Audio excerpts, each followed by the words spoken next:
Tout le plaisir est pour moi de vous retrouver pour ce nouveau numéro. Alors, le tout dernier numéro pour l'an 2022. Et fidèles internautes, salut, bonne année, bonne année, bonne année à vous tous qui nous suivez de partout où vous êtes dans les 4 coins du monde. Je vous aime bien. Merci d'avoir choisi Mira Mwamba TV pour vous informer.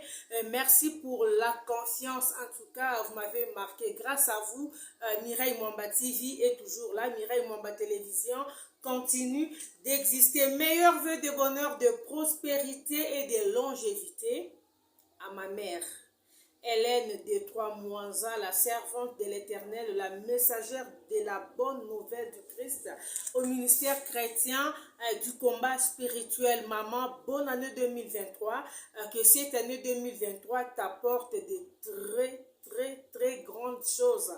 Bonne année à maman Marie-Jeanne, bonne année à maman Charlotte, Marlène, Merveille, Fallon, en tout cas, toute ma famille, moi, nous avons une très grande famille, tout ça vraiment ébellé, à toutes mes petites sœurs, à tous mes petits frères, en tout cas, je vous aime bien, je vous porte dans mon cœur. Bonne année à vous. Comme vous le savez très bien, le 31 décembre de chaque année, c'est comme une habitude qui fait en sorte que la plupart des églises organisent des réveillons.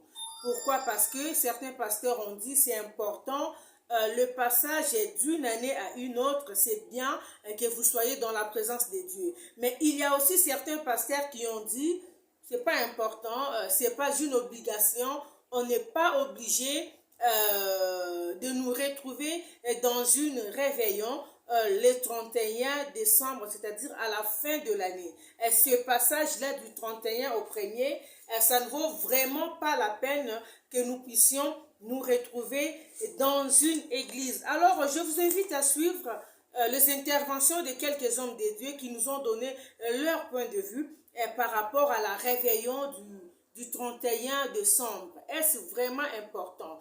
Est-ce que cette réveillon a un impact dans la vie d'un chrétien? Et si quelqu'un n'y prenait pas part, y a-t-il quelque chose de mauvais qui pourrait arriver dans la vie de cette personne? Bonne année, meilleurs vœux à Peter Kahn depuis la République démocratique du Congo. Peter Kahn, l'habilleur expérimenté. Michel Massamba depuis Paris, je te salue. Papson Diana, l'homme de 1,80 m, Mobile Yamande Fapembe. Meilleurs vœux de bonheur, de prospérité. Docteur Loussala Mafouila Antoine depuis la RDC. Bonne année à toi. Jean-Régis Derby depuis Paris. Bonne année à toi en tout cas. Bernice Enda la parisienne aux longues jambes teintées sexy. Babi Moutoua le Kioti Lelo. Nanou Abotamate Nadine Maïngi Chilombo, la bienheureuse de son mari, et meilleurs vœux de bonheur, de prospérité. Vicky Amouna Zoval Création, Babi Monzele Vandi Naval Création, bonne année à toi, meilleurs vœux de grandes choses et percées pour Val Création pour cette nouvelle année 2023. Aux aposo Ola Kitoko, en tout cas, adresse Ezaka Amoko. À tous on a modèle Teke, Naval Création, tu ne seras pas déçu. Alidja Atekabine a aimé Kwakabasele, la bienheureuse de son mari, meilleurs vœux de bonheur, de prospérité, de longévité. Trésor la bata FMI babi mwana mwasi wa sambusa visa kwa. Kwenda vutuka kwenda en tout cas ya komisa poto le roi awewa. A komisa avion le roi awewa voulais-je dire. Mati Matumba Nzembele, ma jeune sœur chérie, la bienheureuse de son époux Dodi Bapoua. En tout cas Dodi Timanga Bapoua. Le boss de la maison Omoni Institut. Bonne année, meilleurs vœux. Clarisse Mbembe la française. Babi, maman est balé quoi. Il n'y a que les initiés qui comprennent. Clarisse Mbembe, maman est balé. Meilleurs vœux de bonheur, de prospérité et de longévité. Arlie Matoto. Épouse Piaka Tababi, moi je suis avant de sa verbe. Je vous laisse d'abord, je vous invite d'abord, suivons d'abord les interventions de ces hommes de Dieu. Comprenez, hein? En tout cas, où est émission à Souka, et décembre, en tout cas, Batouba Rosa Bambote, Bamabanga, en tout cas, bon en vouloir, on gâte pour la lélo. Donc, suivons d'abord les interventions de ces hommes de Dieu et on se retrouve tout juste après. Suivez. Shalom frères et sœurs, shalom aussi à vous, ma sœur Mireille. Bienvenue à votre chaîne Mireille Mwamba TV. Merci ma sœur pour le privilège que tu m'accordes à participer dans cette... moi, je n'appelle pas ça débat, dans ces partages. Ok? Il n'y a pas un débat entre nous les enfants de Dieu. Quand il s'agit de la parole de Dieu, il n'y a pas un débat. On partage, nous, nous asseyons sur la même table et puis nous voyons par la lumière de la connaissance que Dieu a déposée dans tout et chacun de nous pour voir comment être éclairé dans tel point, dans tel point. Merci à vous et aussi à téléspectateurs de Mireille Mwamba TV qui nous suivent en ce moment. Présentement, je suis à Kinshasa pour la mission évangélique. Et voilà, et que dès que c'est fini, nous pouvons peut-être retourner en Afrique du Sud. Mais pour le moment, nous sommes là à Kinshasa avec la famille. Alors, répondant à la question, la Noël peut-elle être célébrée par les chrétiens? Est-ce important de faire une réveillon le 31 décembre? Voilà, une très grande question et aussi une question très pertinente qui, moi, je dis, pourquoi, je me demande pourquoi seulement lorsque nous arrivons vers le 25 décembre, vers le mois de décembre, que nous avons ces débats, OK? Sur la Noël, faut-il célébrer, si quelqu'un célèbre la Noël, il y a maintenant deux courants, ceux qui disent anti-Noël et ceux qui se disent pro-Noël. OK? Les antistes ont dit, non, vous ne voulez pas célébrer, un chrétien ne peut pas célébrer Noël. C'est la fête de païens, c'est l'idolâtrie. Vous ne savez pas l'origine. Waouh, OK. Voilà. Et il y a de ceux-là qui se disent, bon, pourquoi pas? Le Messie est né, Jésus-Christ de Nazareth, qui est notre Seigneur, notre boss, numéro un, le pasteur par excellence, a été né une certaine date à Bethléem. Il a été né, il est venu. Pourquoi il est venu? Il est venu sauver ce qui était perdu. Pourquoi il est venu? Il est venu détruire les œuvres de l'ennemi. Nous devons d'abord nous focaliser premièrement en entrant de jeu la mission, l'objectif que Christ, Jésus-Christ, notre Seigneur, est venu. Et pourquoi il est né. Je crois que nous devons plus nous focaliser sur ça. La raison, les missions de la venue ou de la naissance de Jésus, au lieu que nous puissions nous distraire, nous, enfants de Dieu, nous, serviteurs de Dieu, sur la date du 25 décembre. Vous voyez que pour le moment, avec les petites connaissances que nous avons, ça devient de plus en plus démodé. Que lorsqu'on arrive le 25, ça devient un débat. C'est comme si on injecte une pensée et ceux qui célèbrent Noël sont des païens. Ce ne sont pas des chrétiens. Et ceux qui célèbrent Noël, ce sont de nouveaux, de saints. Je ne trouve pas que c'est vrai un problème. Jésus-Christ est le premier disciple, ne nous ont jamais ordonné de fêter pour une nouvelle année. Là, j'entre directement, c'est important de faire une réveillon le 31. C'est la même chose avec le 25 décembre. Donc, effectivement, ce qui est vrai, c'est que il n'y a pas une date appropriée. Bibliquement, lisons parlant, il n'y a pas le 25 décembre. Que lorsqu'on arrive le 25 décembre, il faudrait célébrer la naissance de Jésus-Christ. Parce qu'il n'y a pas une date. C'est juste une date conventionnelle que nous, les hommes, que nous avions dit, OK, si nous entrons dans les deep knowledge, deep research, dans une grande, profonde recherche, nous allons voir que Jésus-Christ était né. Et conventionnellement, les gens disent, pourquoi ne pas faire le 25? Ouais, Emmanuel est là, Christ est avec nous, Dieu est avec nous, OK? C'est conventionnellement qu'ils ont mis ça, OK? Or, Christ a été né en la chair humaine. C'est comme ceux qui disent qu'il ne faut pas célébrer, ils ont leur date de naissance. Et je ne pense pas que lorsqu'ils arrivent à leur date de naissance, ils se disent non, non, non, non, je ne peux pas célébrer. Non, ils célèbrent leur naissance, mais ils sont là dans les réseaux sociaux. Ils demandent même aux gens de faire des vidéos. Mais lorsqu'il s'agit maintenant de celui qui t'a créé, qui t'a sauvé, est venu, il a une date appropriée que nous, les hommes, on s'est dit, si réellement c'était le 25, pourquoi ne pas commémorer, célébrer sa naissance? Surtout la mission à laquelle ce sauveur est venu. Je ne pense pas que c'est un problème. Ça, ce n'est pas un problème. Alors, non, quand vous célébrez Noël, c'est un péché. Ok, le péché, c'est quoi selon la parole de Dieu? Le péché, c'est quoi selon Jean, qui nous dit, notre frère Jean, il dit le péché, c'est la transgression de la loi. Est-ce qu'il y avait une loi, en lisant les Écritures, que si tu célèbres Noël, tu pêches? Bien aimé, je crois que peut-être la notion de péché, on commence à misunderstand it, on commence à mal comprendre, mal interpréter. OK? Donc, et puis les gens quantifient même les péchés, qualifient les péchés, c'est-à-dire le péché c'est lorsque tu fais l'impudicité, le péché lorsque on t'attrape avec le mari d'autrui, la femme d'autrui. Les gens, oh, ça c'était un grand péché. Mais la Bible dit quelque part que si tu sais faire le bien et que tu connais le bien que tu sais faire et que tu ne le fais pas, tu pêches aussi, n'est-ce pas? Et ceux qui m'écoutent en ces temps, en ce net moment, il y a de bien que Dieu les a dit de le faire, mais ils ne le font pas, oubliant qu'ils pêchent. Le problème des péchés, ce n'est pas un problème. Et Dieu n'a plus un problème avec le péché. Parce que le problème des péchés, il a fait tomber ça sur Jésus. Jésus a résolu le problème des péchés. Alors, ce que nous vivons actuellement, c'est les actions de péché. Ok, le péché et les péchés. Alors, ça, c'était notre débat qu'on pourra peut-être parler autre chose. Alors, revenons. Alors, c'est dit que si quelqu'un, le 25, célèbre Noël, donc pour les anti-Noël, il pêche. Oh, c'est l'idolâtrie. C'est quoi d'abord l'idolâtrie?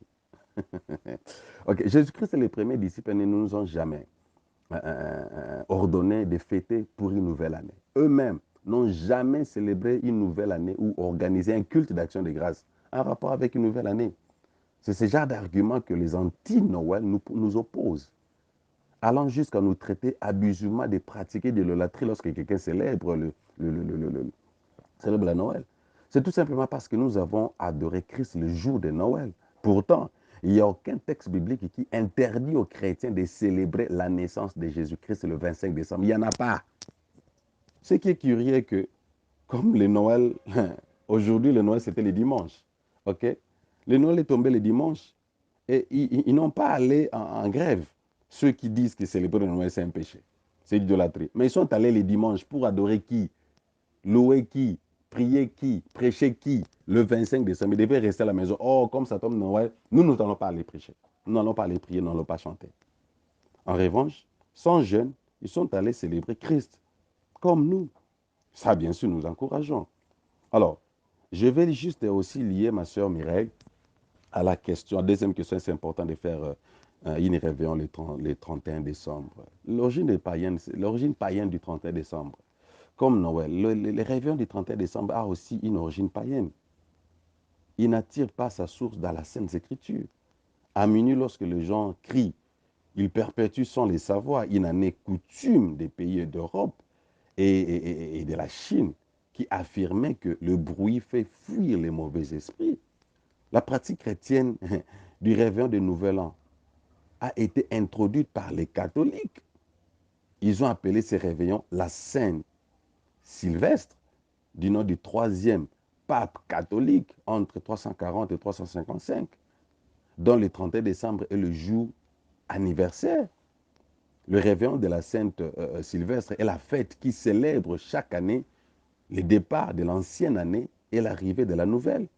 Avant l'année commençait en mars. Ce sont les catholiques qui ont décidé que l'année commence en janvier. Le nom janvier provient du nom du dieu Janus, Dieu des portes, des passages et des commencements dans la mythologie romaine. Ce Dieu est représenté avec deux visages opposés, car il regarde l'entrée et la sortie, la fin et le début d'une année. C'est l'histoire, et l'histoire est têtue, personne ne peut la changer. Tout en les sachant, les anti-Noël ne se gênent pas de programmer la fête du 31 décembre. Et c'est avec un renfort de publicité qu'ils lancent dans les appels pressant aux fidèles de se rassembler en cette nuit pour adorer Christ. Par honnêteté, ceux qui disent que les chrétiens ne peuvent pas célébrer la Noël ne devraient pas utiliser la réveillon du 31 décembre pour célébrer le nom de Jésus-Christ, notre Seigneur. S'ils veulent que nous les prenions au sérieux, ils doivent s'abstenir, car nous venons de démontrer que, comme Noël, les réveillons du 31 décembre a une origine païenne, comme Noël. Le nom de Saint Sylvestre n'est pas dans la Sainte Bible. Contrairement à la naissance de Christ, le réveillon du 31 décembre ne tire pas sa source dans la Bible aussi. Comme pour Noël, Jésus-Christ et les premiers disciples n'ont jamais célébré une nouvelle année ou organisé un culte d'action de grâce en rapport avec une nouvelle année. La nuit du 31 décembre était soumise à l'autorité du dieu Janus, le dieu janvier. Un dieu, une idole, à deux visages, dont l'un regarde l'année qui finit et l'autre regarde l'année qui commence. Le fait que les anti-Noël, ceux qui disent que célébrer Noël c'est un péché, adorent Christ à la Sainte Sylvestre, le 31 décembre, est un aveu que quelque chose n'est pas forcément un péché, pour que ce n'est pas écrit dans la Bible. Prenons quelques exemples. Tous, même ceux qui célèbrent Noël, ceux qui sont contre la célébration de Noël, nous dansons dans nos cultes. Lorsque nulle part dans l'organisation du culte de la Nouvelle Alliance, on ne voit Jésus ou les apôtres danser ou nous ordonner de les faire. Nous organisons un culte pour bénir le mariage. Lorsque nous ne voyons pas, nous ne voyons pas dans la Bible un exemple de Jésus-Christ ou les premiers apôtres bénissant un seul mariage ou nous ordonnant de les faire. Nous lavons nos mains avant de manger. Lorsque Jésus et les premiers disciples, les apôtres, refusaient de le faire, nous utilisons la sonorisation, l'avion, le train, l'Internet, aujourd'hui tous les réseaux sociaux, les téléphones, sans chercher à les trouver d'abord dans la Bible, sans nous soucier si c'est un sorcier ou un chrétien qui les avait inventés. Bien-aimés dans les seigneurs, ça c'est un faux débat. C'est un faux débat. C'est historiquement prouvé que le dimanche, comme jour de repos, n'a pas d'origine biblique, comme le sabbat, mais une origine païenne, exactement comme Noël. Ce qu'on reproche à Noël a commencé avec dimanche, n'est-ce pas? Ce qu'on reproche à Noël, ça a commencé avec le dimanche. C'était un faux débat. En effet, le dimanche est considéré comme un jour de repos depuis le règne de l'empereur romain, Constantin Ier. N'est-ce pas mon frère? N'est-ce pas ma soeur? Qui est en effet le jour du soleil, hein, par une loi de 7 mars 321, en hommage au soleil invaincu. 60 ans après que le dimanche eut été consacré au soleil invaincu. L'empereur romain aurait ainsi le 25 décembre, le jour des célébrations de la naissance de cette année divinité, le soleil invaincu. Alors, ceux qui disent que lorsque vous célébrez Noël, vous péchez, vous adorez une idole, je ne sais pas, ils essaient de faire croire qu'ils prient le dimanche parce que c'est le jour de la résurrection de Jésus. Et que parfois, le premier disciple se réunissait le premier jour de la semaine, c'est-à-dire le dimanche. Cet argument pose vraiment un sérieux problème. Parce que se rassembler le premier jour de la semaine n'était ni une loi civile, ni une loi religieuse. Même s'ils le voulaient, les disciples ne pouvaient pas décréter un jour férié.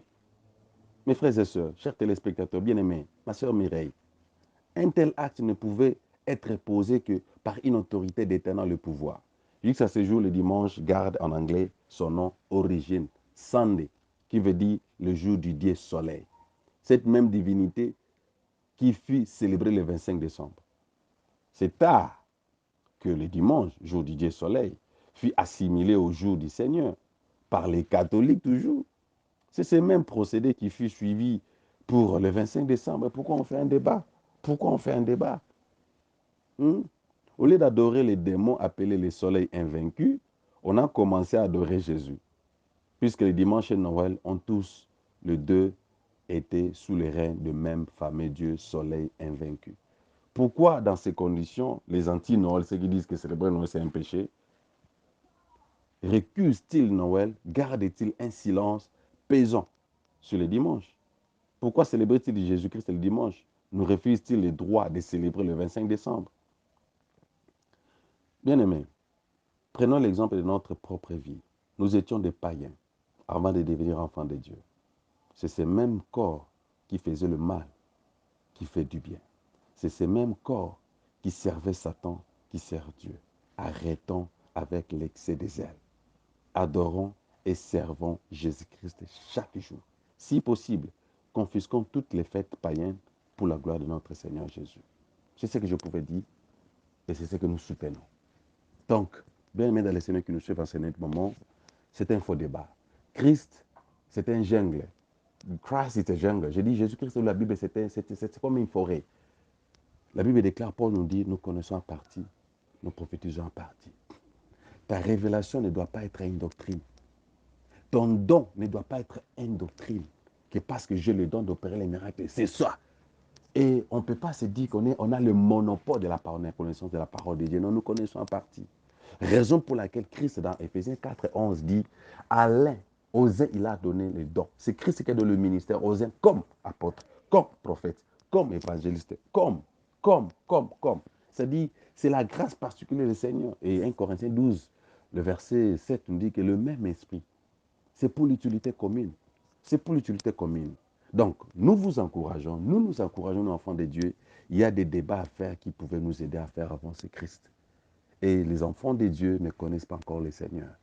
C'est ça que nous devons les amener à la connaissance de Jésus. Jean chapitre 17, verset 3. La connaissance, la vraie connaissance, la relation intime N'embrouillons pas les enfants, ne manipulons pas les enfants de Dieu. Chers frères, chers frères pasteurs, chers frères serviteurs, ne manipulons pas les enfants de Dieu. Et nous aussi, enfants de Dieu, ne cherchons pas à être manipulés. La Bible déclare, vous connaîtrez la vérité et la vérité vous affranchira. C'est la vérité connue qui va vous rendre libre. Quand on ne connaît pas, on sera manipulé. Et il y a des enfants, il y a des infiltrés dans le royaume de Dieu. Christ a dit à la fin, il y a de ceux-là qui viendront sous mon nom. Pour faire quoi? Pour séduire même les élus. Alors, faisons très attention, enfants de Dieu. Les débats de Noël, c'est un faux débat. Un faux débat. La connaissance que tu as, ou la connaissance que vous avez eu, la révélation de la parole de Dieu, ce n'est pas le tout. Raison pour laquelle il y a diversité des dons, diversité des ministères dans le corps de Christ. Prêchons Christ, faisons connaître Christ. Parce que l'amour est plus grand que la haine. Le bien est plus fort que le mal. Et les anges sont plus nombreux que les démons. Et Christ est le maître, le Seigneur des seigneurs. C'est lui qu'on doit connaître, c'est lui qui doit être connu. Pas nous, nous sommes que des instruments. Nous sommes que des instruments, nous sommes des vases. En réalité, nous ne servons pas Dieu, mais Dieu se sert de nous, bien-aimés dans le Seigneur. Frères et ceux qui me suivent. En réalité, nous ne servons pas Dieu, Dieu se sert de nous, parce que c'est lui qui choisit qui il veut, comment l'utiliser, quand l'utiliser, à une saison donnée, à une période donnée. On a connu des hommes de Dieu dans la Bible, on a connu des hommes de Dieu dans la parole de Dieu. Où sont-ils? Dieu les a juste utilisés pour une mission. Quand on parle de Moïse, oh frère, je termine par ici, sœur Mireille, par rapport au temps que tu m'as condamné. Je termine par ici. C'est toutes les choses de la foule, des choses de la foule. Cette histoire de la foule, je fais des masses. Oh frère, tu n'es pas la première personne à faire des masses. Que diras-tu de notre frère Moïse, qui derrière il y avait un peuple, une nation qui suivait Moïse? Que diras-tu de mon frère Jean-Baptiste, où la foule le suivait? Lui, il n'y avait pas de réseaux sociaux, il n'y avait pas d'Instagram, il n'y avait pas de réseaux sociaux, il n'y avait pas de Facebook, il n'y avait pas de Snapchat, il n'y avait pas de YouTube. Mais les gens quittaient de la ville pour aller suivre, la foule suivait Jean-Baptiste. Mais en aucun jour, Jean-Baptiste a fait des marketing sur ça. Bien sûr, quelqu'un me dira, non, non, non, Boloa, oui, la Bible, la Bible ne change pas. Tout ce qui est écrit, c'est pour notre instruction. Alors ne soyons pas distraits. Nous, les enfants de Dieu, ne soyons pas distraits. Ne discutons pas aux choses qui nous n'avons pas la maîtrise. Ce qui est plus important, que Christ soit connu, que nous puissions connaître Christ et le faire connaître aussi au monde. Parce que le monde a besoin de Jésus. Lui, il revient bientôt. Il était né pour sauver. Il était venu, il est né, il est venu pour nous donner la vie en abondance. C'est ce qu'on a besoin. Voilà un peu, en quelques mots, sœur Mireille, ma réponse par rapport à ta question. La Noël peut-elle être célébrée par des chrétiens? Est-ce important de faire une réveillon le 31 décembre? Voilà un peu ce que nous pouvons apporter par rapport à cette question. Moi, c'est votre frère, le pasteur Josué Boloa, de l'Afrique du Sud, Cape Town, Église Sanctuaire Héritier des Promesses. Nous sommes présentement à Kinshasa pour la mission évangélique. Que Dieu vous bénisse et continuez toujours à vous abonner sur la chaîne de notre sœur Mireille Mwamba TV. Que Dieu vous bénisse. Bonjour Maman Mireille, bonjour à tous les internautes. Bonjour, bonsoir, ça dépend de l'heure à laquelle vous nous suivez en ce moment. Alors il nous a été posé une question, enfin une série de questions autour justement de ces veillées de traversée, ces veillées de prière qui sont organisées dans les églises, et ce depuis, je vais dire depuis quelques années quand même. C'est devenu un peu comme une tradition, une coutume dans les églises d'organiser des veillées de traversée quand on doit aller dans une nouvelle année. Donc, il y a des veillées de prière allant dans ce sens-là.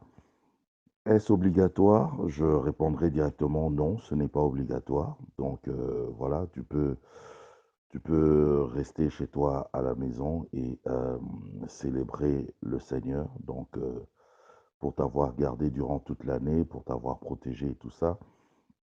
Tu peux lui rendre grâce si tu le peux chez toi à la maison et voilà. Donc c'est vraiment pas obligatoire l'éveiller, ça je le dis comme ça direct. Est-ce biblique? Alors, quand on pose la question de savoir si la chose est biblique ou pas, c'est, Dans mon appréhension, je vois directement la question de savoir si cette pratique se retrouve dans la Bible. Non, elle ne se retrouve pas dans la Bible. Elle ne se retrouve pas dans la Bible, cette pratique de veillée de prière, veillée de traversée. Mais ce n'est pas parce que quelque chose ne se retrouve pas dans la Bible que si on est inspiré par le Saint-Esprit de faire la chose, qu'on ne le fasse pas. Tenez, quand on parle par exemple on a toujours parlé de la Trinité, mais vous allez regarder dans la Bible, de Genèse à Apocalypse, il n'y a aucun endroit où il est stipulé clairement, où on parle clairement comme ça de la Trinité. Mais nous savons par les Écritures et aussi à l'éclairage du Saint-Esprit que, ben voilà, Dieu, il est trois en lui-même. Donc il y a le Père, le Fils, le Saint-Esprit, mais c'est toujours lui, Dieu. On ne va pas entrer dans cet enseignement, c'est un autre enseignement, mais du moins que les chrétiens connaissent déjà. Donc voilà. Euh, ce n'est pas ce n'est pas une pratique qui se retrouve dans la Bible, mais on préfère, nous, enfants de Dieu, serviteurs de Dieu, organiser, on pense hein, que c'est toujours bien d'organiser ces genres de veillées, quoique ce n'est pas obligatoire, mais on pense que c'est mieux de les organiser. Pourquoi? Parce que ça empêche aussi, d'abord, premièrement,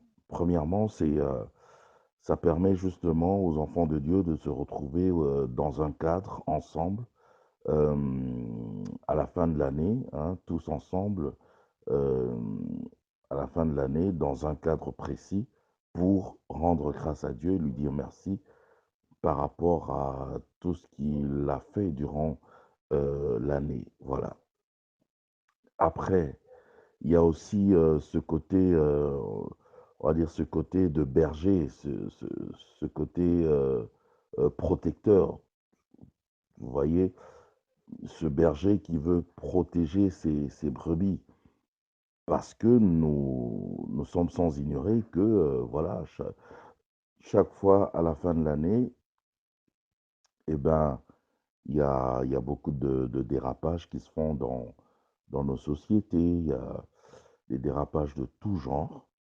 Hein, voilà, il y en a qui vont dans des boîtes de nuit, il y en a qui vont vraiment, qui se lancent dans des choses assez perverses. Hein, et dans les dérapages, dans la perversité, c'est là justement que le diable s'insurge pour commencer à manipuler un peuple jusqu'à faire le mal, parce que le but du diable, justement, c'est de détruire, de détourner d'ailleurs tout le peuple euh, de la mission pour laquelle ils sont venus sur terre. Voyez-vous? Alors, dans le sens de protéger les enfants de Dieu, on se dit, ben voilà, on va non seulement rendre grâce ensemble, mais en plus de cela, euh, on va rester là. On ne sera pas dans des dérapages. On va rester là en train de louer, en train d'adorer, en train de rendre grâce, et ce, jusqu'à la nouvelle année. Voyez-vous? Donc, c'est un peu ça. Alors, est-ce que ça a un impact spirituel? Impact spirituel, oui. Impact spirituel dans le sens où, euh, alors que le monde crie partout, bonne année, bonne année, bonne année, nous, enfants de Dieu, c'est en ce moment-là que nous faisons des déclarations ensemble avec notre Dieu, bien sûr, des déclarations prophétiques, des déclarations positives sur justement la nouvelle année qui va commencer. Parce que, vous le savez, la Bible le dit très bien, que La vie et la mort sont au pouvoir de notre langue.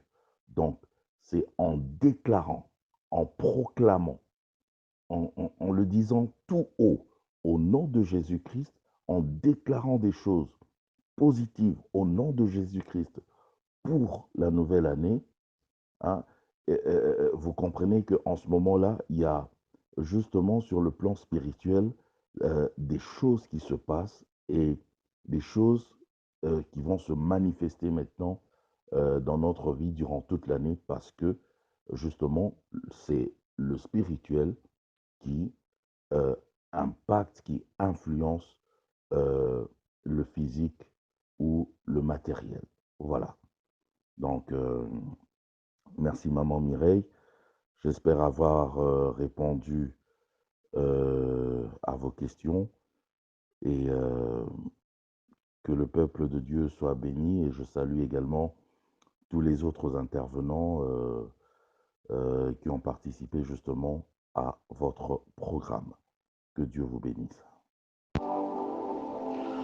Shalom, shalom, shalom, shalom à tous les enfants de Dieu dans le monde entier. Partout vous pouvez nous recevoir. Partout vous pouvez nous suivre dans vos cœurs, dans vos maisons. Laissez que la paix du Christ soit votre partage. Laissez que l'Éternel est notre Dieu fasse luire sa face sur vous et que sa main puissante soit sur vous. Que l'océan de la grâce vous soit intensifié dans vos projets, dans l'année 2023, que nous voulons commencer par la grâce de notre Dieu. Laisse que l'océan de la grâce vous soit intensifié. Laisse que l'année 2023, que tous ensemble, nous puissions marcher sous l'ombre de l'océan de la grâce. La grâce, mon frère et ma sœur. Dans tes démarches, que l'océan de la grâce intervienne. Dans tes projets, que l'océan de la grâce intervienne. Dans ton mariage, l'océan de la grâce. Bien, Seigneur, nous vous aimons beaucoup pour la gloire de notre Dieu. Moi, c'est votre bien-aimé, le missionnaire Mwando.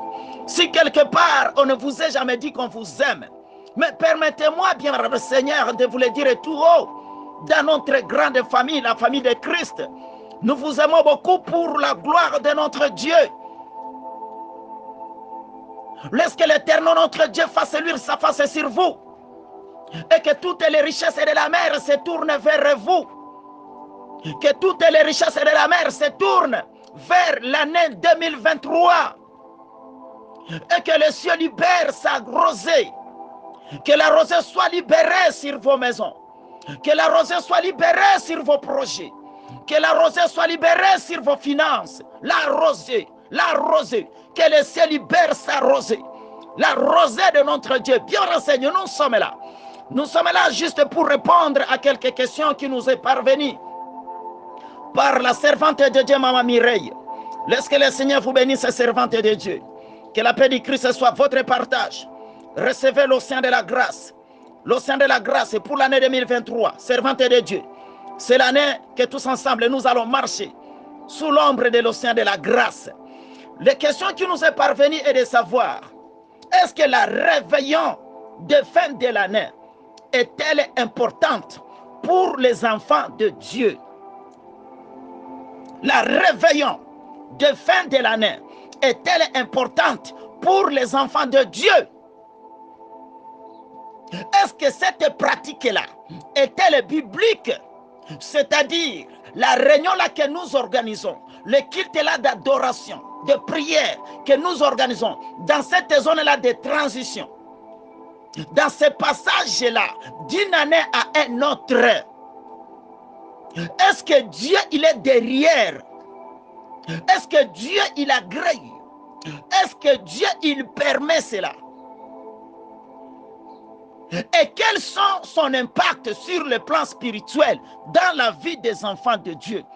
C'est-à-dire, quels sont l'impact de la réveillon de la fin de l'année, de la zone de transition, d'une année à une autre? Quels sont son impact spirituel dans la vie des enfants de Dieu? Bien, Seigneur, avant de parler, d'entrer en profondeur sur la réveillon, si nous pouvons d'abord lire dans Psaume 65, le verset 12, qu'est-ce que la Bible nous dit? Psaume 65, le verset 12. La Bible nous dit ceci.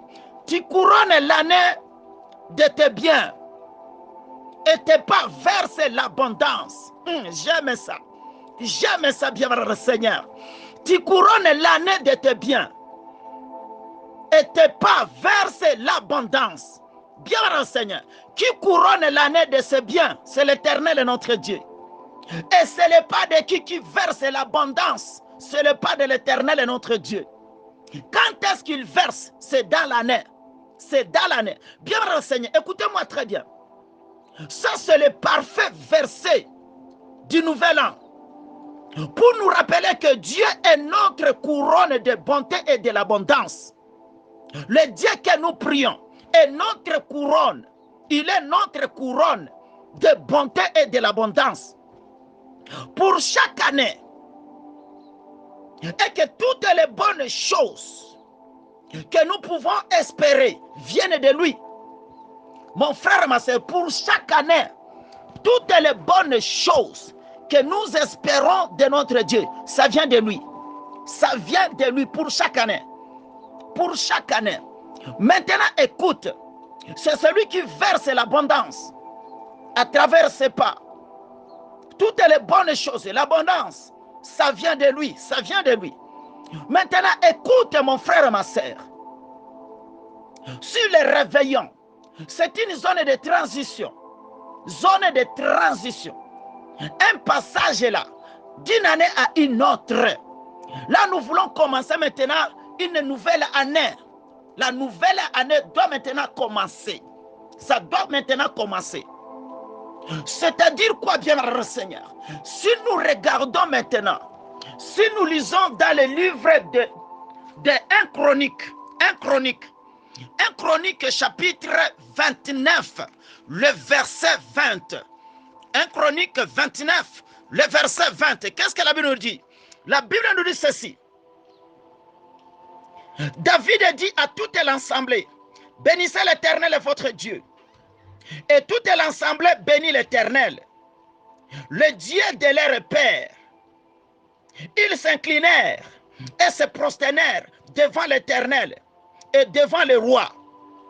Le lendemain de ce jour, ils offrirent un sacrifice et un holocauste à l'Éternel, 1000 taureaux, 1000 béliers et 1000 agneaux, avec les libations ordinaires et d'autres sacrifices en grand nombre pour tout Israël. 22. Ils mangèrent et burent ce jour-là devant l'Éternel avec une grande joie. Ils proclamèrent roi pour la seconde fois Salomon. Salomon, fils de David.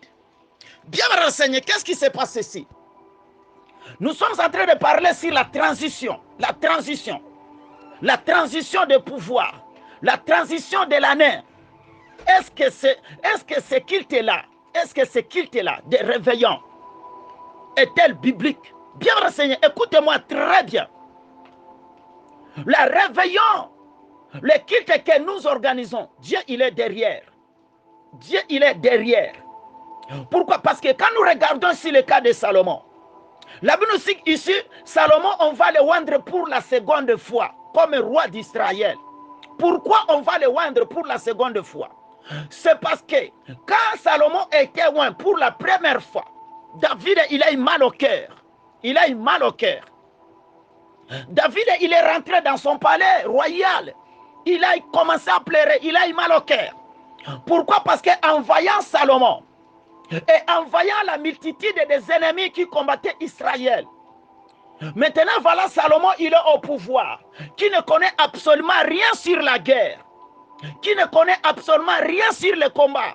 Or, Israël est encerclé par plusieurs ennemis. Maintenant, le roi qui est au pouvoir, il ne connaît même pas l'armée, il ne connaît pas la guerre, il n'est pas génie de la guerre. Alors, quand l'ennemi viendra contre Israël, qui va défendre Israël? Quand l'ennemi viendra, Salomon sera écrasé.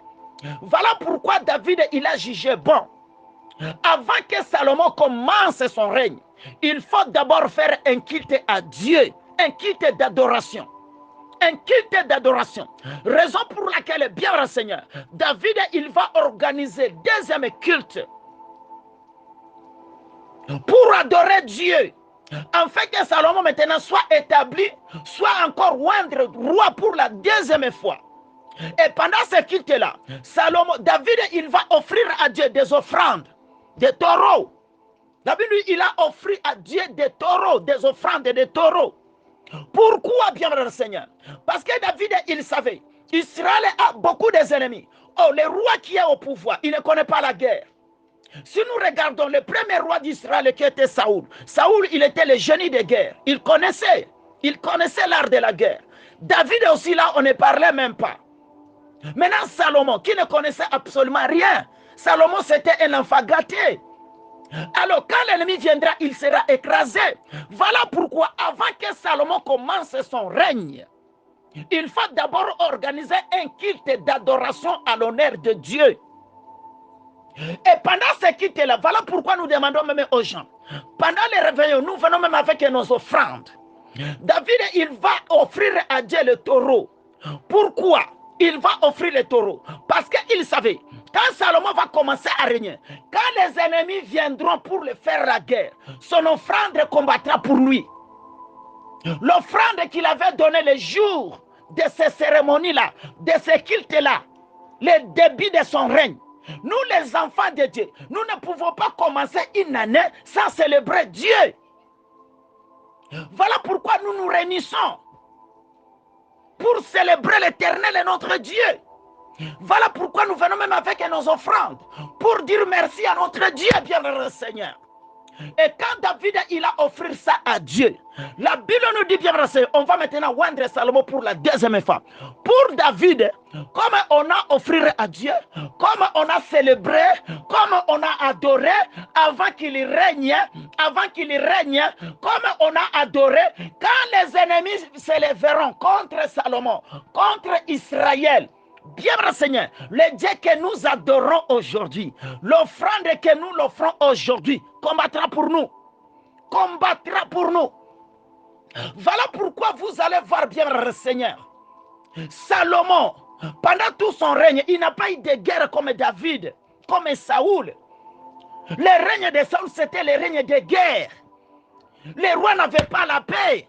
Le règne de David, malgré que Dieu dira à David, c'est l'homme selon mon cœur. Son règne, c'était toujours le règne de guerre. Alors pourquoi maintenant Salomon était élevé en dignité? Plus que son père, plus que le premier roi d'Israël qui était Saoul.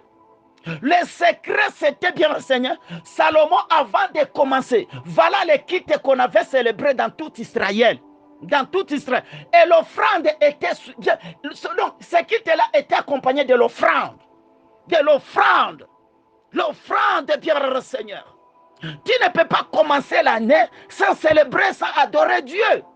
Quels sont son impact maintenant, bien, le Seigneur? L'impact de la réveillon.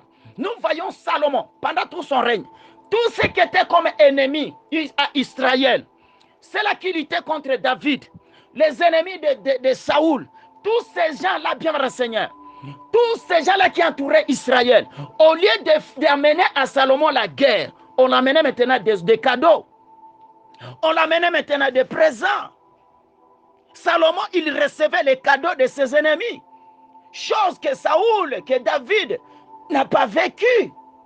Mais Salomon, il recevait les cadeaux de ses ennemis. Salomon, il recevait les présents de ses ennemis. Son impact est bien le Seigneur. Laissez-moi te dire, mon frère et ma soeur. D'ailleurs, je le déclare dans ta vie pour l'année 2023. Tout celui qui était comme ennemi de ta vie l'année 2022, je le déclare au nom puissant de ceci. Dans l'année 2023, il est fragilisé. Il est fragilisé au nom puissant de ceci. Partout où tu as été humilié dans l'année 2023, je déclare dans ta vie, dans l'année 2023, dans le nom de Jésus, c'est l'année de l'élévation. L'année que tous ensemble, nous allons marcher sous l'ombre d'une grâce particulière. Au nom puissant de Jésus. Alors, quels sont son impact, bien Seigneur? Son impact est que le Seigneur, bien le Seigneur, par ses pas, l'Éternel est notre Dieu, par ses pas, Par ses pas, il verse l'abondance. Il verse l'abondance. Il verse l'abondance, bien le Seigneur. Alors, nous nous réunissons là-bas pour préparer l'année. Pour commencer l'année avec le Seigneur. Commencer l'année avec le Seigneur. Nous nous présentons pour dédier toute l'année entre les mains du Seigneur. Comme c'est le premier jour. Et Dieu, il avait demandé à Dieu le prémisse de vos récoltes. Ça, c'est réservé à Dieu. Réservé à Dieu. Le prémisse, c'était toujours réservé à Dieu. Et le 1er janvier, c'est le prémisse qui est réservé à Dieu. Dans cette zone de transition-là, c'est le prémisse qui est réservé à Dieu. Voilà pourquoi nous donnons cette journée-là à Dieu. Nous nous réunissons pour l'adorer. Nous nous réunissons pour préparer l'année. Nous nous réunissons pour planter, bien le Seigneur. L'abondance est dans l'année que nous commençons. Vous allez voir, vous allez entendre les gens qui vont dire, non, l'année qui vient, ça vient avec ma bénédiction. L'année qui vient, ça vient avec mon mariage. L'année qui vient, ça vient avec ceci pour moi. Mais laissez-moi te dire, mon frère et ma soeur, l'année n'a pas de pied pour t'amener le mariage. L'année n'a pas de pied, n'a pas de main pour t'amener l'argent. L'année n'a absolument rien. Mais c'est nous qui, bien le Seigneur, nous nous présentons les premiers pour planter quelque chose dans l'année que nous commençons. C'est toi qui vas planter quelque chose. C'est toi qui vas mener quelque chose dans l'année par des déclarations. Par des déclarations. Par des déclarations. Bien le Seigneur. Voilà pourquoi nous nous réunissons, mon frère et ma soeur. Voilà pourquoi je te demanderai, mon frère, de ne pas rater cette journée-là. De ne pas rater cette nuit-là. Ne rate pas cette nuit-là. Et quand tu vas te présenter, il faut aller avec ton offrande de taureaux. Quand tu vas déposer cette offrande-là entre les mains de Dieu, c'est-à-dire entre dans le panier, là, ce n'est pas le panier. Dans le physique, toi, tu vas le panier, mais dans le spirituel, c'est la main de Dieu. Quand tu vas déposer, tu vas dire, Seigneur, je te dépose, je te donne mon offrande de taureau. Quand mes ennemis se lèveront contre ma vie, Seigneur, laisse que cette offrande de combat ma faveur. Que le Seigneur vous bénisse. Bonsoir, bonjour, shalom, ça dépend de l'heure à laquelle cet élément sera suivi. Je viens répondre à une question pertinente qui nous a été posée par rapport à des veillées que nous organisons à la fin de chaque année. Oui, par rapport aux enfants de Dieu, premièrement, je dirais que je n'ai jamais vu ça dans la Bible personnellement. Je dirais que la veillée n'est pas biblique, tout comme la Trinité n'est pas biblique, mais nous parlons de la Trinité, le Père, le Fils et le Saint-Esprit. Donc, ça peut ne pas être biblique, mais ce n'est pas satanique non plus. Ce n'est pas mondain non plus le fait d'organiser des veillées à la fin de l'année, les 31 décembre, comme un temps de traversée pour aller à l'année nouvelle. C'est un temps, moi personnellement, que je considère comme un temps de bénédiction du peuple de Dieu, un temps où on tient la main, on tient à la main plutôt le peuple de Dieu pour le faire traverser de l'autre côté dans l'année qui doit commencer, l'année nouvelle. Donc, pour répondre à la question, si les veillées organisées les 31 décembre dans des églises sont bibliques, je dirais que ça, ce n'est pas biblique. Et pour la question concernant l'impact qu'a ces veillées à la vie ou sur la vie des enfants de Dieu, ça a vraiment un très grand impact, une très grande importance dans la vie des enfants de Dieu. Pourquoi? Parce que dans le temps, nous voyons les gens veiller chez eux à la maison, se saouler même parce qu'il est passé à l'année nouvelle, aller dans des boîtes de nuit, faire n'importe quoi. Les enfants à qui les parents ont permis aller peut-être fêter au sein de leur famille, chez des tantes, les oncles, les amis et connaissances, ils ont commis beaucoup de bêtises dans ces années-là passées. Pourquoi? Parce que on leur a laissé cette liberté d'aller fêter avec les autres, et sachant que ces personnes ne connaissaient pas Dieu aussi, cela a impacté négativement la vie de plusieurs personnes. Le fait de rester à la maison, le fait d'aller festoyer chez les membres des familles, d'aller dans les boîtes de nuit, les bars, les terrasses, tout ce que vous voulez, là où les gens se retrouvent pour aller commettre autant de péchés. Donc, l'impact qu'a ces veillées des prières organisées dans différentes églises locales de la place, c'est justement pour empêcher à ceux qui viennent à l'église de sortir pour aller commettre de tels forfaits, pour aller faire tous ces péchés-là à l'extérieur. Donc, c'est un moyen pour garder, préserver les familles, les enfants de Dieu, des plusieurs tentations qu'il y a pendant ce temps-là de, euh, de ce passage-là de l'année passée à l'année nouvelle.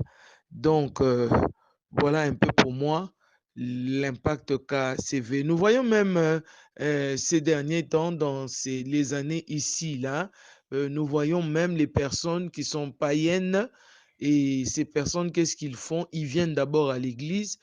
Quand on crie seulement bonne année, on prie, on glorifie le Seigneur parce qu'on est passé de l'autre côté, parce qu'on est passé dans l'année nouvelle.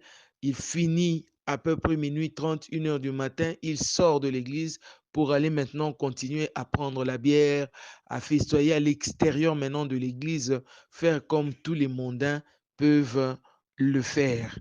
Vous voyez pourquoi? Parce que ces gens, ils accordent quand même de l'importance à ces dieux qui les a gardés. Ils se sont dit, je dois d'abord aller dire merci au Seigneur, puis après sortir, continuer ma fête ailleurs. Je ne les condamne pas parce que chacun a son temps. Le jour où Dieu voudra que ces personnes-là viennent à Christ totalement, cela va se faire parce que personne ne programme la conversion de qui que ce soit. C'est l'apanage de Dieu. C'est une grâce divine.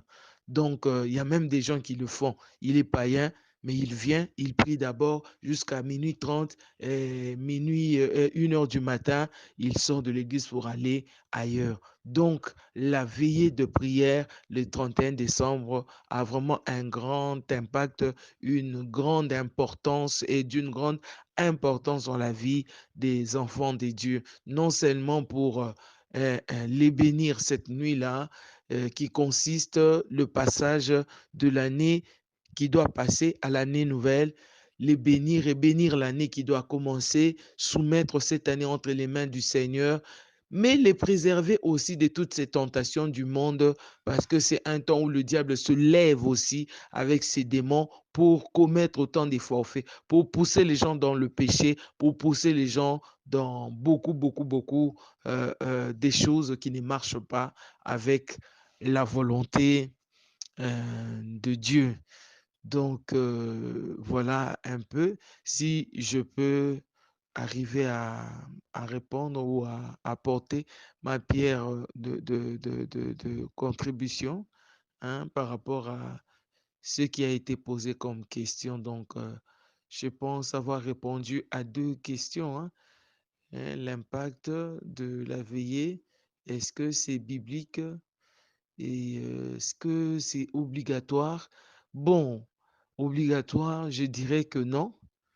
Il y en a aussi qui prient les premiers, le matin, le 1er janvier.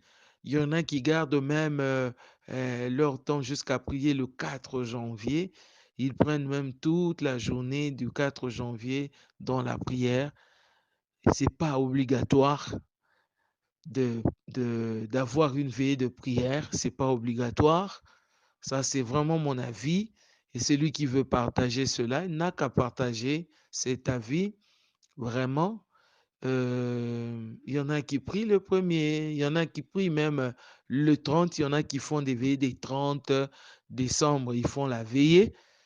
Et il y en a qui viennent le faire après en disant c'est l'échange de vœux, des trucs comme ça. Donc, comprenez que ce n'est pas obligatoire. Et aussi, j'aimerais dire à un enfant de Dieu qui pourra me suivre en ce moment, arrêtons de faire les choses parce que les gens le font. Arrêtons de faire les choses parce qu'on a vu une personne le faire. On a vu à une église, les gens l'ont fait. On a vu dans une communauté, c'est vraiment un programme liturgique qui est déjà arrêté. On ne bouge pas, c'est resté comme ça. Non, faisons les choses parce que Dieu a dit. Faisons les choses parce que le Saint-Esprit nous l'a communiqué venant de la volonté de Dieu. Ça sera une très bonne chose. Si tout le monde peut veiller le 31 décembre, prier pour la gloire de Dieu, si c'est par recommandation divine, je dis gloire à Dieu. Je crie même gloire à Dieu parce que il faut obéir à la voix de Dieu. Mais si tout le monde doit veiller, n'écoutons même pas Dieu. Certains le font parce que les autres le font. En tout cas, là, ça ne sert à rien. On peut beau crier, chanter, prier même. Peut-être que tout ce qu'on fait là s'arrête seulement quelque part. Ça n'arrive pas chez lui. Je pense que ce n'est pas obligatoire de, de faire la veillée le 31 décembre. Mais si Dieu nous demande de le faire, nous le ferons selon la volonté de notre Dieu. Je pense et j'espère que vous serez bénis par ce petit mot que je viens de dire, ces petites réponses, tant soit peu que je viens de donner aussi. Et je crois que ceci aidera une personne. Vraiment que le Saint-Esprit nous aide à comprendre les choses et que la parole de Dieu demeure dans nos cœurs. Très souvent, euh, que la parole de Dieu demeure dans nos cœurs. Oui, que Dieu vous bénisse abondamment. Je ne sais pas, bonne soirée, bonne journée, bonne année à vous. Et vraiment, tous nos voeux de longévité, de santé, de prospérité, que la main du Seigneur soit sur chacun de vous. Amen. Voilà, j'espère que vous avez suivi les interventions de ces hommes de Dieu. Vous avez suivi Maman Astrid Poutela, pasteur et responsable de l'église La Rédemption en République démocratique du Congo, précisément à Kinshasa. Vous avez suivi le pasteur Josué Boloa, qui a son église ici en Afrique du Sud, précisément à Cape Town. Vous avez suivi le pasteur Jacob Poutela, le mari de Maman Astrid. En tout cas, ils sont un ministère de couple, quoi. En tout cas, ça les la ensemble moi si Namobali, un couple vraiment exemplaire. D'ailleurs, je vous présente mes voeux de bonheur, de prospérité et de percée, de longévité. En tout cas, Nzamba Foulou qui Salisusu, ministère Nabino Maka. Si vous avez suivi aussi l'homme de Dieu, le missionnaire Anthony Mwando, qui est au Alobi, par rapport à Réveillon, il y a le 31. Alors moi, je dirais que le Saint-Esprit aide chacun de nous, que le Saint-Esprit guide chacun de nous. Si vous vous sentez en mesure d'aller adorer le Seigneur comme moi, dès que nous avons aussi ces missions, on a ah oui, comme dès que nous avons aussi ces missions, en tout cas, passage du 31 au 1er, en tout cas, bonne année, bonne année, bonne année, bonne année. Le boss, c'est Serge Ikiemi depuis la République du Congo. Là, nous voyons le Brazzaville. Le vieux Itende, Serge Ikiemi, les banquiers. Ah bon? À la BGFI Bank, en tout cas, billet Zakelo Opamba, quoi. Serge Ikiemi, meilleur vœu de bonheur, de prospérité et de longévité, sans oublier Trésor Alentoum. Trésor Alentoum, ma copine d'enfance, autrement dit mon partenaire de crime, maman avocate, maman juriste, maman Mibeko. Bonne année à toi et à toute ta famille. Maître Roland Nawege depuis RDC, précisément à Lubumbashi. En tout cas, wana baza bateau, en tout cas, soutenant Mireille Mathieu Mwamba depuis Ebanda. Depuis Mireille Mwamba Télévision Ebanda, en tout cas, Maître Roland Nawege, aza vraiment moko ya balandi na biso, moko ya ba conseiller na biso. Docteur Tony Mavumbu, le mari de son épouse Arlette Mavungu. Bonne année à vous, Princesse Sassa. Motema ya Cynthia Kabu, meilleurs vœux et des bonheurs, de prospérité et de longévité. En tout cas, je pense que nabosani mutute, nabosani mutute, ba ebanga nyonso, na pesi bino mbote, en tout cas, ba o nyonso balinganga, na pe bino mbote, bonne année 2023, ba o pe balinganga te, na pesi bino mbote, année 2023 pesa aka ya bino kwa mutema mabe na bino bokolisa ngo lisu makasi. Séraphin Katambwe Dipa depuis Lubumbashi. Ah oui, l'un des internautes en tout cas il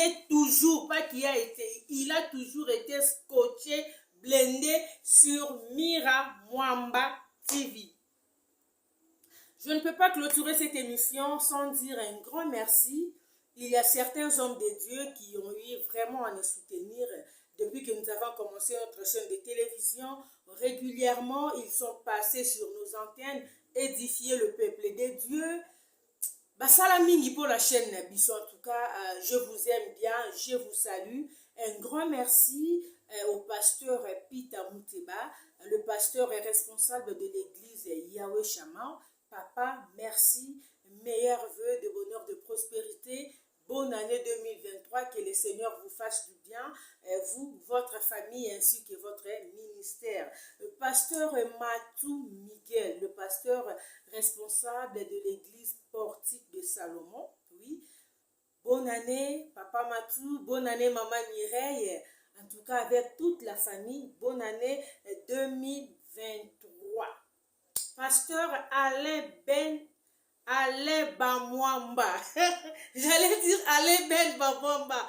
Pasteur Alain Bamwamba. Docteur Alain, papa, bonne année 2023. Que le Seigneur vous bénisse. En tout cas, nous sommes là pour l'année 2023. Ils sont là pour nous.